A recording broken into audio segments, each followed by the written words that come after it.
नमस्कार मित्रांनो, आपण बघणार आहोत अमलगमेशन ऑफ फर्म्स याच्यावर आधारित प्रॉब्लेम. या प्रॉब्लेममध्ये आपल्याला परचेस कन्सिडरेशन बनवायचं आहे. त्याचप्रमाणे ज्या ओल्ड फर्म्स आहेत दोन, त्यांच्या बुक्समध्ये अकाउंट क्लोज करायचे आहेत. कशा पद्धतीने हे करायचं ते आपण या प्रॉब्लेममध्ये बघूयात. प्रॉब्लेम बघा. Messrs. East and Messrs. West decided to amalgamate on following terms and condition on 1st April 2017 when their balance sheets were as follows. Balance sheet जर बघितली तर मेसर्स ईस्टच्या लायबिलिटी साईडला आहेत ईस्ट आणि साऊथचं कॅपिटल, त्याचप्रमाणे क्रेडिटर्स आणि bank loan. Messrs वेस्टच्या liability साईडला वेस्टच्या liability साईडला जर बघितलं तर वेस्ट आणि नॉर्थ या दोन पार्टनरचं कॅपिटल आणि क्रेडिटर्स आणि बँक लोन असे आयटम. असेट बघितल्या तर land and building, furniture, inventories, trade receivable आणि कॅश ॲट बँक अशा मेसर्स ईस्टच्या आहेत. मेसर्स वेस्टच्या बघितल्या तर फर्निचर आहे, इन्व्हेस्टमेंट आहे, इन्व्हेंटरीज म्हणजे स्टॉक आहे, ट्रेड रिसिवेबल्स आहेत आणि कॅश ॲट बँक आहे. टोटल बघितली तर मेसर्स ईस्टची 2,33,750 बॅलन्स शीट टोटल आहे. मेसर्स वेस्ट बघितलं तर 4,15,000 अशी त्यांची बॅलन्स शीट टोटल आहे. त्याच्यानंतर टर्म्स ऑफ अमलगमेशन बघताना मेसर्स ईस्टच्या काही टर्म दिलेल्या आहेत. त्यांनी सांगितलंय provide for doubtful debt 10% on debtors, डेटरवर 10% RDD काढायला सांगितले. जेव्हा आपण परचेस कन्सिडरेशन बनवू तेव्हा तेवढी RDD डेटरमधनं वजा करून आपल्याला घ्यायला लागेल. दुसरं सांगितलंय inventories to be revalued at 31,500. Inventory म्हणजे स्टॉक हा 31,500 घ्यायचा आहे, जो काय बॅलन्स शीटला आहे तो आकडा घ्यायचा नाही. बिल्डिंग पण टेक ओव्हर करायला सांगितली 1.5 लाखाला ईस्टची, जी बॅलन्स शीट फिगर आहे ती घ्यायची नाही. बँक लोन आहे ते ईस्टनं टेक ओव्हर केलं आहे फर्मनं, आणि गुडविल 50,000 आहे, ते आपल्याला परचेस कन्सिडरेशन बनवत असताना घ्यावं लागेल. त्याच्यानंतर वेस्टबद्दल जर म्हणाल तर मेसर्स वेस्टचं RDD 10% ईस्ट प्रमाणाचं आहे. इन्व्हेंटरीज बॅलन्स शीट व्हॅल्यू न घेता 80,000 घ्यायचे. इन्व्हेस्टमेंट रिव्हॅल्यू केल्यात 75,000. सो जी काही इन्व्हेस्टमेंटची व्हॅल्यू बॅलन्स शीटला दिसते 56,250, त्याच्याऐवजी डायरेक्ट 75,000 घ्यायचे आणि गुडविल 75,000ला व्हॅल्यू केलं. काय करायचं आहे तर आपल्याला मेसर्स ईस्ट आणि मेसर्स वेस्टच्या बुकमध्ये नेसेसरी लेजर अकाउंट जे काय आहेत ते बनवायचे. नेसेसरी लेजर अकाउंट म्हटलं की 3 लेजर अकाउंट्स आपल्याला बनवावे लागतात. पैकी पहिला असतो रिअलायझेशन अकाउंट, दुसरा असतो पार्टनर्स कॅपिटल अकाउंट आणि तिसरा असतो न्यू फर्म अकाउंट. तर हे 3 अकाउंट आपल्याला काय करावे लागतील, बनवावे लागतील. आता आपण प्रॉब्लेम सोडवायला सुरुवात करूया. पहिलं परचेस कन्सिडरेशन बनवायचं. कसं बनवायचं तर अशा पद्धतीने मी जो फॉर्मॅट इथं तुम्हाला व्हिडिओ दिसतोय तो परचेस कन्सिडरेशन असं वर लिहायचं. पर्टिक्युलर्स 2 फर्म आहेत आपल्या, मेसर्स ईस्ट त्यांचा एक अमाऊंट कॉलम आणि मेसर्स वेस्ट त्यांचा एक अमाऊंट कॉलम. अशा पद्धतीने परचेस कन्सिडरेशन बनवत असताना पहिल्यानं आपल्याला घ्याव्या लागतात असेट आणि नंतर घ्याव्या लागतात लायबिलिटीज. पण कोणत्या घ्यायच्या, ज्या टेक ओव्हर केलेल्या आहेत त्या. त्यामुळं पहिलं म्हणायचं असेट्स टेकन ओव्हर.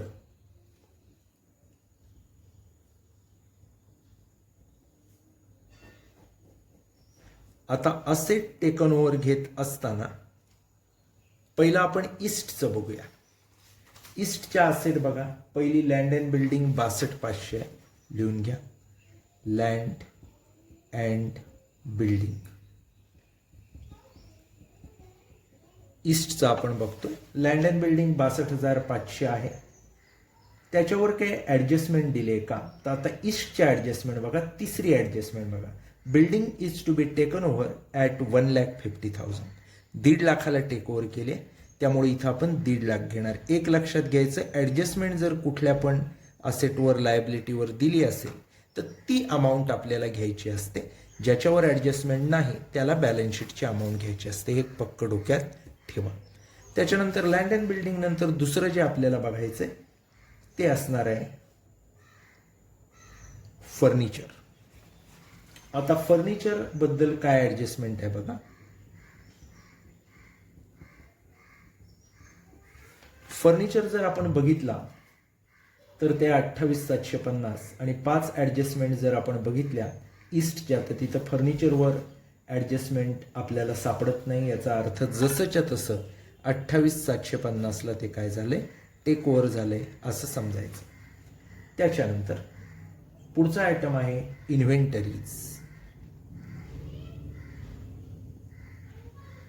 हेच स्टॉकचं दुसरं नाव. इन्व्हेंटरीज जर बघितल्या तर 34,000 आहेत. ॲडजस्टमेंट नंबर ईस्टमधली आपण बघतोय दुसरी बघा. Inventories to be revalued at 31,500. ॲडजस्टमेंटची अमाऊंट जी दिली आहे ती घ्यायची 31,500. बॅलन्स शीटची जी काही 34,000 आहेत ते घ्यायचे नाहीत. त्याच्यानंतर trade receivables.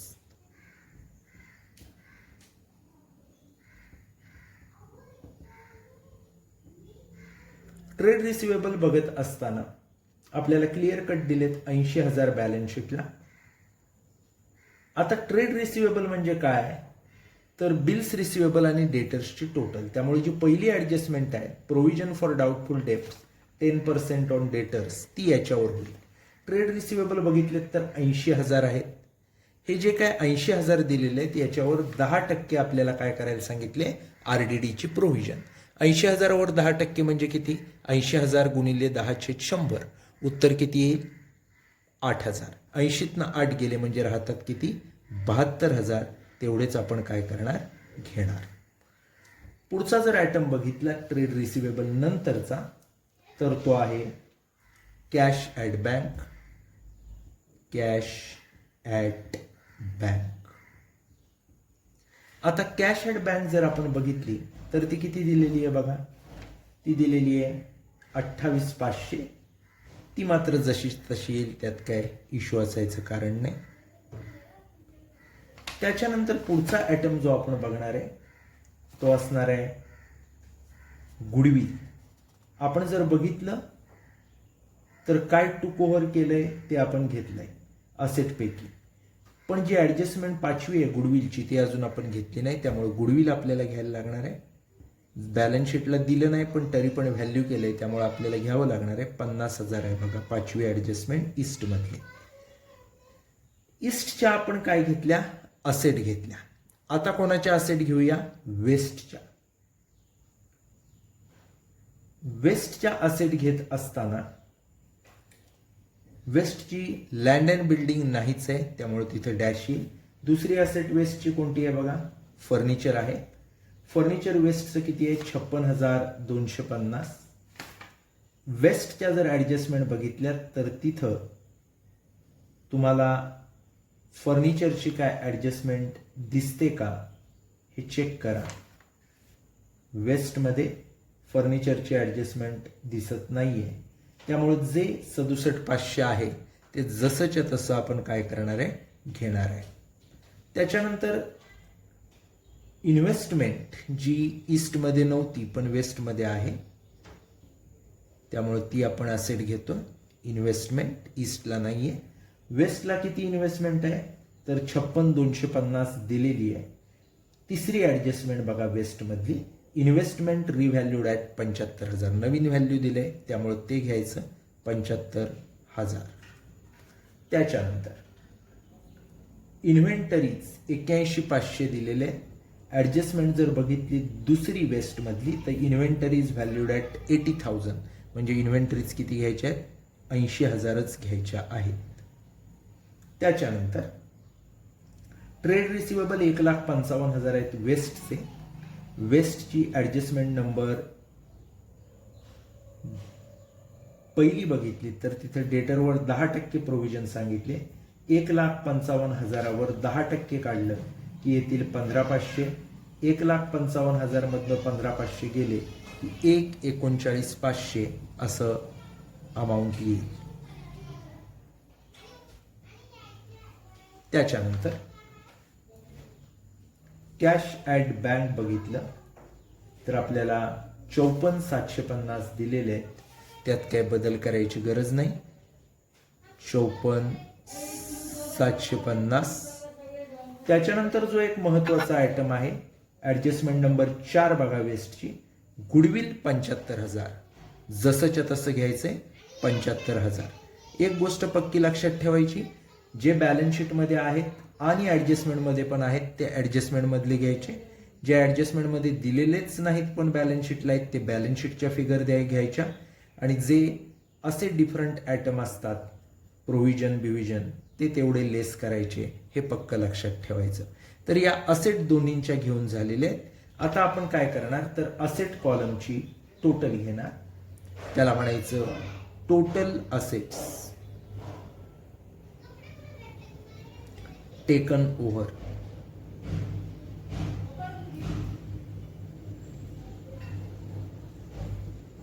Total assets taken over ज्यावेळी आपण घेतो त्यावेळी टोटल करायची. ईस्टची टोटल करा, 3,60,750 अशी याची टोटल येईल.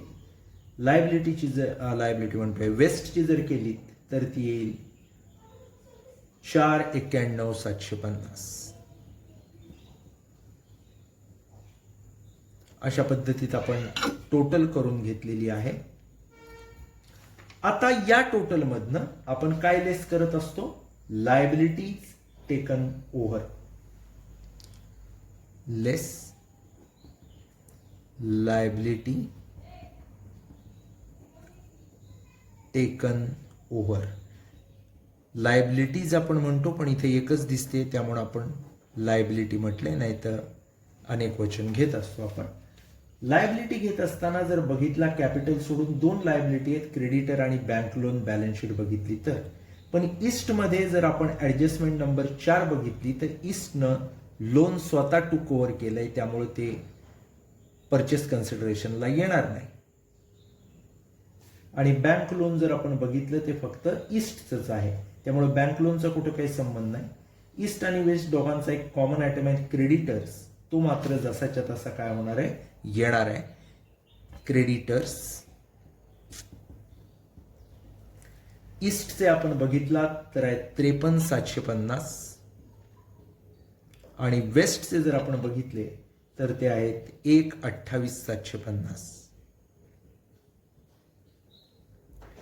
ही एकमेव लायबिलिटी एकदा का आपण लेस केली की आपल्याला जी अमाऊंट मिळेल त्यालाच म्हणतात परचेस कन्सिडरेशन.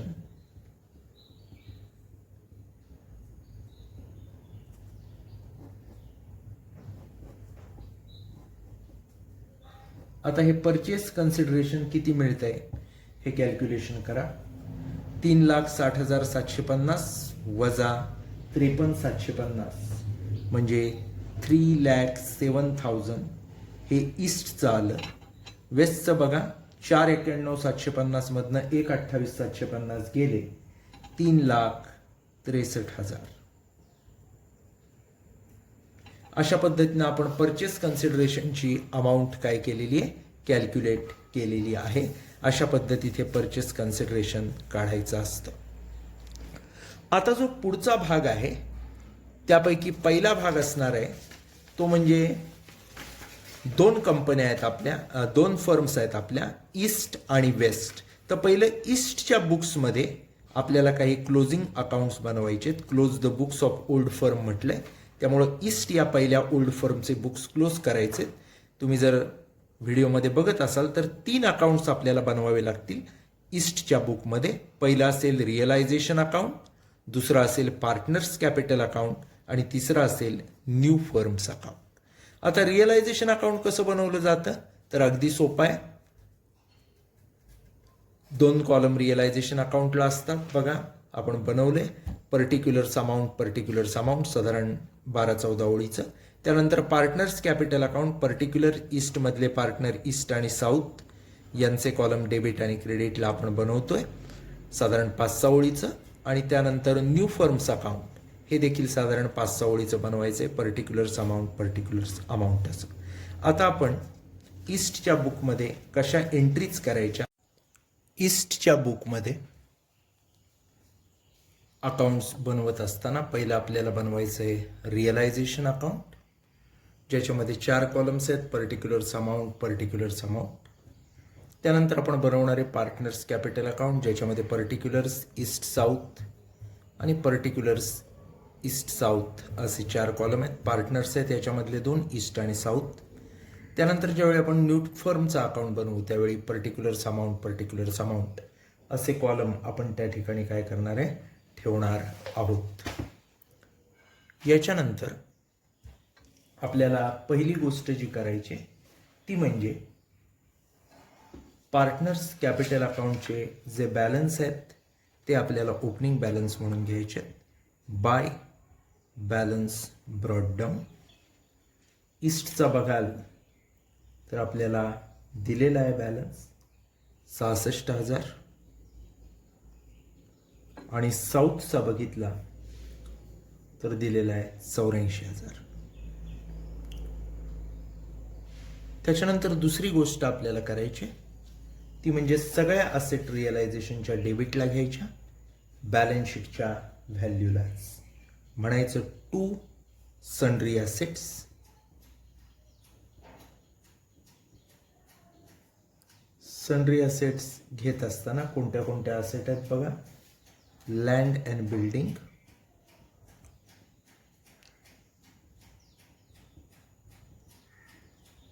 $62,500 बॅलन्स शीटचंच व्हॅल्यू घ्यायचं आहे आपल्याला. फर्निचर आहे 28,750.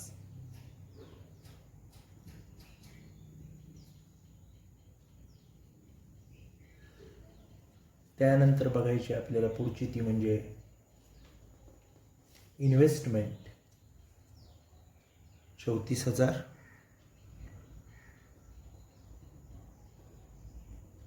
$34,000. पुढचा आहे ट्रेड रिसिवेबल्स.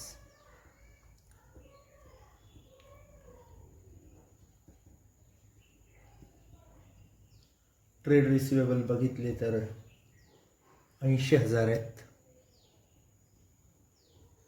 त्यानंतर कॅश ॲट बँक 28,500.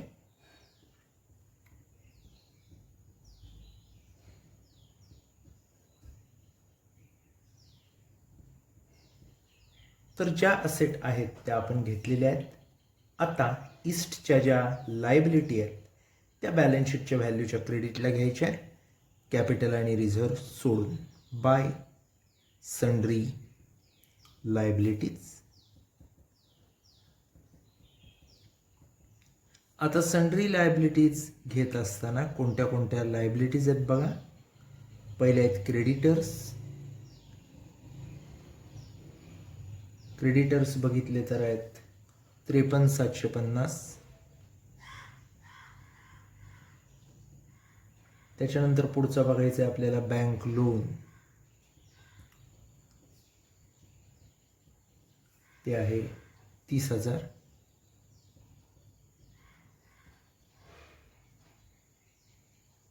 अशा 2 लायबिलिटीज आपल्याला काय केलेल्या आहेत, दिलेल्या आहेत. याच्यानंतरची जी गोष्ट असते ती म्हणजे परचेस कन्सिडरेशन रेकॉर्ड करण्याची. रिअलायझेशन क्रेडिट आणि न्यू फर्म अकाउंटच्या डेबिटला एंट्री असते new firm account debit to realisation. त्यामुळे रिअलायझेशनच्या क्रेडिटला बाय न्यू फर्म्स अकाउंट, कंसात म्हणायचं परचेस कन्सिडरेशन.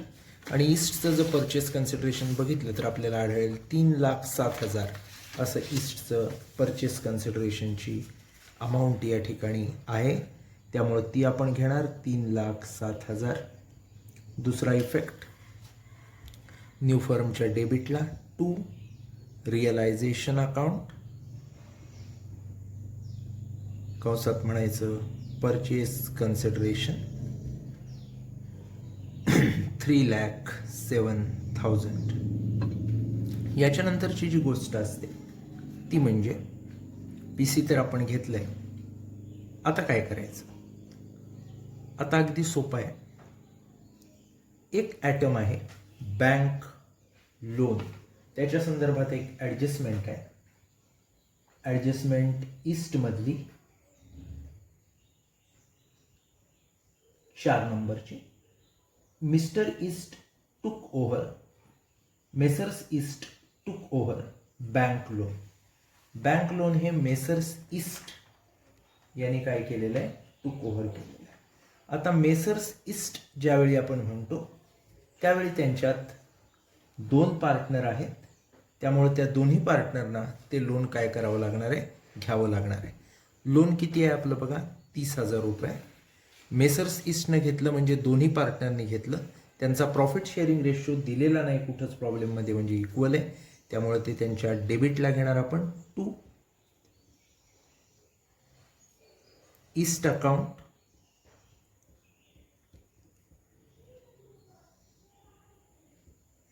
आणि 2 साऊथ कॅपिटल अकाउंट.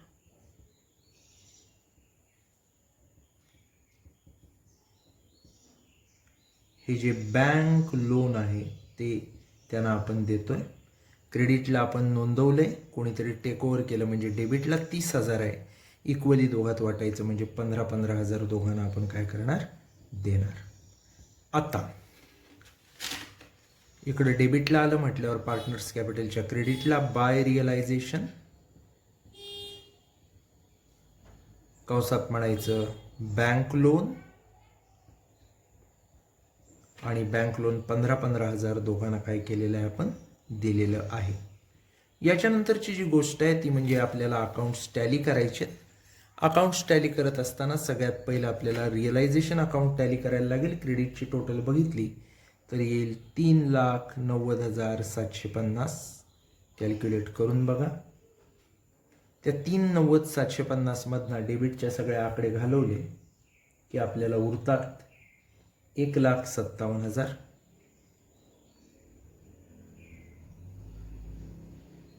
त्याला म्हणायचं 2 कॅपिटल अकाउंट्स.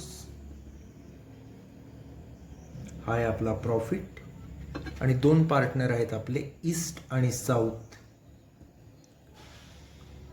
त्यांना प्रॉफिट वाटायचं आहे, दिलेलं नाही म्हणजे इक्वल रेशो. तो 1,57,000 भागिले 2 केलं की आपल्याला प्रॉफिट किती येतो तो कळेल. प्रॉफिट 1,57,000 येत नाही आहे, ॲक्च्युली किती येतोय बघा, 3,90,750 मधनं या ज्या सगळ्या फिगर्स आहेत डेबिट साईडच्या त्याचा आपण वजा केला तर येतो 1,27,000. हा 1,27,000 जो प्रॉफिट आला आहे तो दोघात वाटायचा आहे. 63,500 रुपये 2 याला भागलं की 1,27,000ला.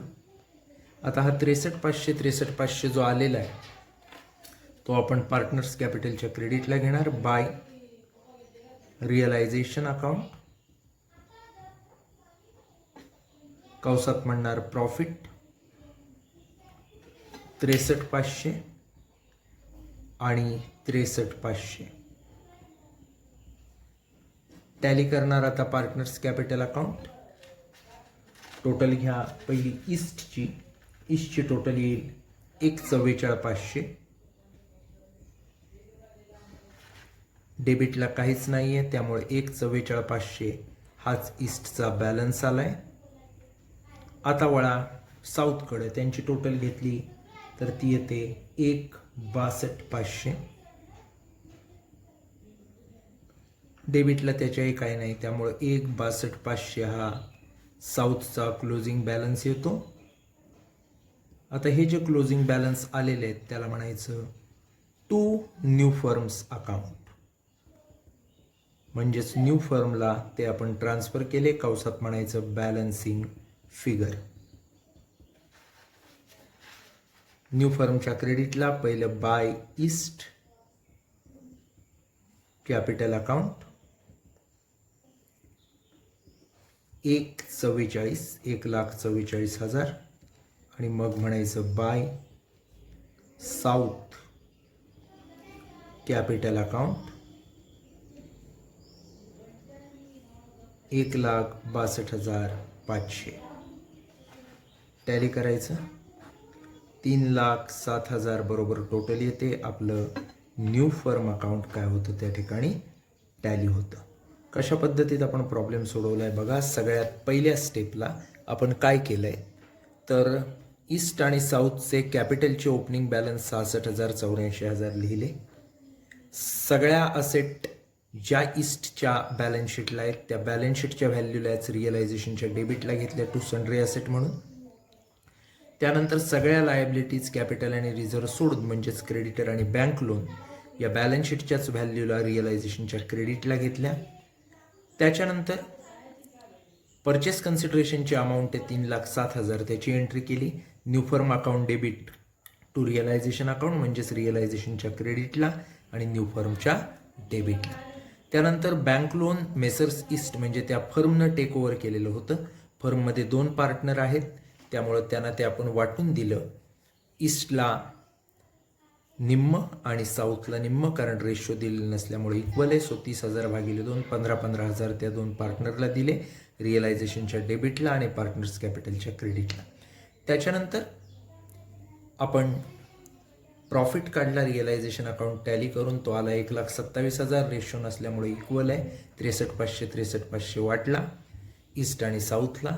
दुसरा इफेक्ट त्याचा पार्टनर्स कॅपिटलच्या क्रेडिटला दिला प्रॉफिट वाटल्यामुळं. मग पार्टनर्स कॅपिटल अकाउंट टॅली केलं. त्याचा जो क्लोजिंग बॅलन्स आला तो ईस्टचा आला 1,44,000 आणि साऊथचा 1,62,500 डेबिटला. ते आपण न्यू फर्म अकाउंटच्या क्रेडिटला ट्रान्सफर केले. न्यू फर्म अकाउंट टॅली केलं. अशा पद्धतीत हे ओल्ड फर्मच्या बुकमधले अकाउंट क्लोज केले जातात. रिअलायझेशन पार्टनर्स कॅपिटल आणि न्यू फर्म तशीच्या तशी सेम अकाउंट आपण कोणाच्या बुकमध्ये करणार आहोत वेस्टच्या बुकमध्ये. पहिलं रिअलायझेशन बनवायचं पर्टिक्युलर्स अमाऊंट. त्यानंतर पार्टनर्स कॅपिटल पर्टिक्युलर्स इथले वेस्टच्या बुकमधले पार्टनर आहेत वेस्ट आणि नॉर्थ आणि न्यू फर्म अकाउंट बनवायचं पर्टिक्युलर्स अमाऊंट अशा पद्धतीमध्ये. आता हे कसं करायचं तर आपण सुरू करूया. फॉर्मॅट्स बनवून घ्या. पहिले आपण कॅपिटलचे बॅलन्स ट्रान्सफर करू. कॅपिटलचे बॅलन्स ट्रान्सफर करत असताना आपल्याला क्लिअरली दिलेले वेस्ट आणि साऊथ यांची कॅपिटल किती आहे तर वेस्टचं आहे 1,80,750 आणि साऊथचा बघितला तर कॅपिटल दिलेला आहे 1,05,500. बाय बॅलन्स ब्रॉट डाऊन हे खरं आपलं पहिलं काम असतं. त्याच्यानंतर सगळ्या असेट आपण कुठे घेतो रिअलायझेशनच्या डेबिटला घेतो. रिअलायझेशनच्या डेबिटला म्हणायचं to sundry assets. Sundry assets घेत असताना बॅलन्स शीटच्या असेट साईडला ज्या असेट आहेत त्या सगळ्याच्या सगळ्या आपण काय करणार आहोत घेणार आहोत. फर्निचर घेऊ पहिलं. वेस्टच्या असेट साईडला ज्या ज्या असेट आहेत तशाच्या तशा त्याच क्रमानं आपण बॅलन्स शीटच्या व्हॅल्यूला घेतोय. 67,500 पहिलं घेतलं फर्निचर. त्याच्यानंतर इन्व्हेस्टमेंट आहे 56,250.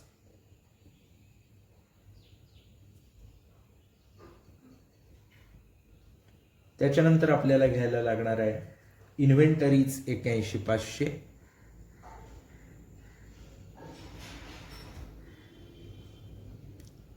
त्याच्यानंतर घ्यावी लागणार आहे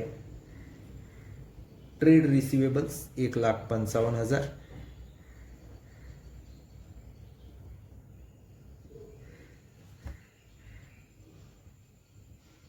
त्यानंतर घ्यायचं आहे कॅश ॲट बँक 54,750.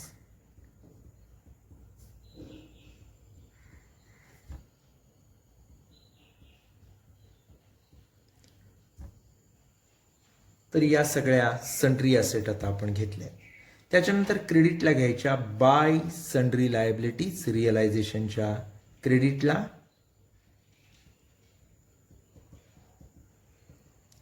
इथं कॅपिटल आणि रिझर्व्ह सोडून उरलेल्या सगळ्या लायबिलिटीज त्या लायबिलिटीची जी अमाऊंट आहे त्यालाच घ्यायच्या आहेत. इथं जर आपण बघितलं तर आपल्याला दिसेल की क्रेडिटर्स आपल्याला सापडलेत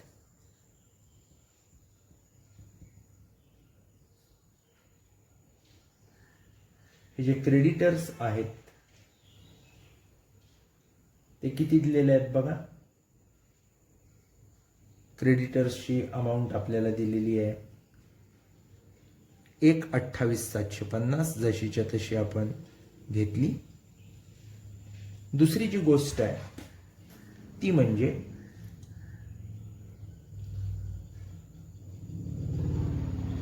असेट आणि लायबिलिटीज घेऊन झाल्यानंतर आपल्याला एक महत्त्वाचं काम करावं लागतं त्या ठिकाणी. ते म्हणजे आपल्याला जी अमाऊंट दिलेली असते परचेस कन्सिडरेशनची ती बघायची असते. एंट्री करत असतो आपण new firm account debit to realisation, म्हणजेच रिअलायझेशनच्या क्रेडिटला बाय न्यू फर्म्स अकाउंट आणि न्यू फर्मच्या डेबिटला टू रिअलायझेशन अकाउंट. कंसात लिहितो आपण परचेस कन्सिडरेशन. आता परचेस कन्सिडरेशन जर आपण बघितलं तर आपल्या एक गोष्ट लक्षात येईल की वेस्टचं परचेस कन्सिडरेशन हे तुम्हाला दिसेल 3,63,000.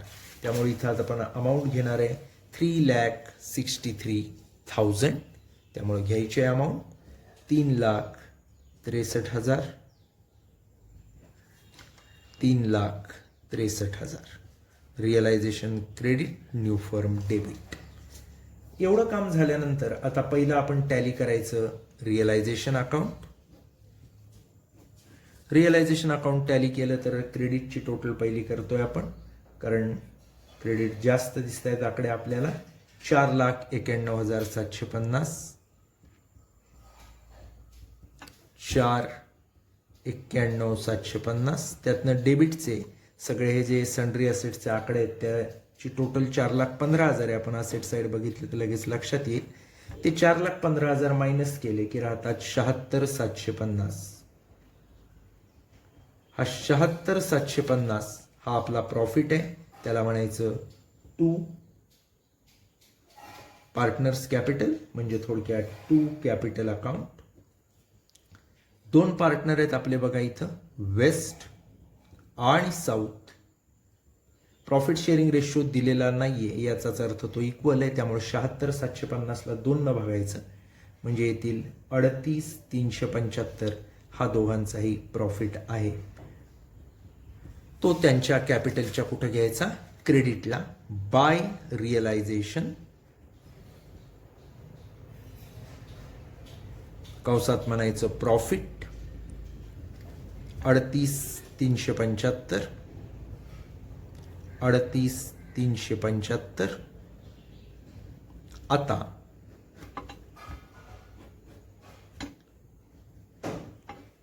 टॅली करायचं.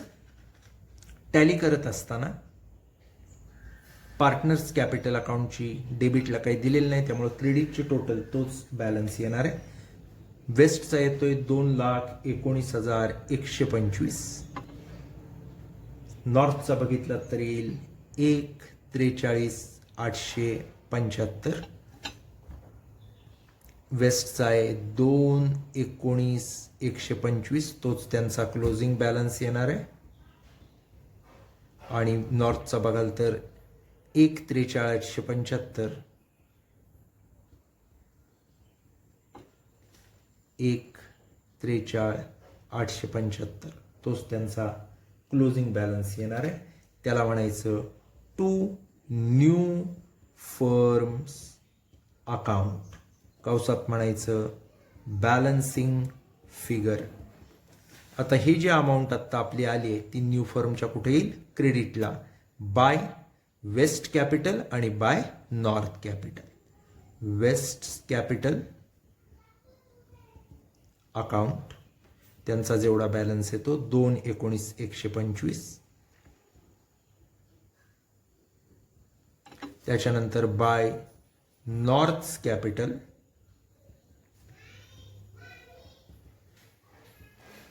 त्याचा आहे तो 1,43,875. आता या दोघांची जर टोटल घेतली थोडक्यात क्रेडिट साईडची आपल्या न्यू फर्म अकाउंटच्या, तर ती येते 3,63,000. डेबिटची टोटल देखील आहेच 3,63,000. म्हणजे न्यू फर्म अकाउंट टॅली होतं. हे न्यू फर्म अकाउंट टॅली झालं की समजायचं आपण जे पोस्टिंग केलंय ते बरोबर आहे. त्यामुळं काय काय आपण केलं, सगळ्यात पहिले कॅपिटलचे बॅलन्स लिहून घेतले, वेस्ट आणि नॉर्थचे.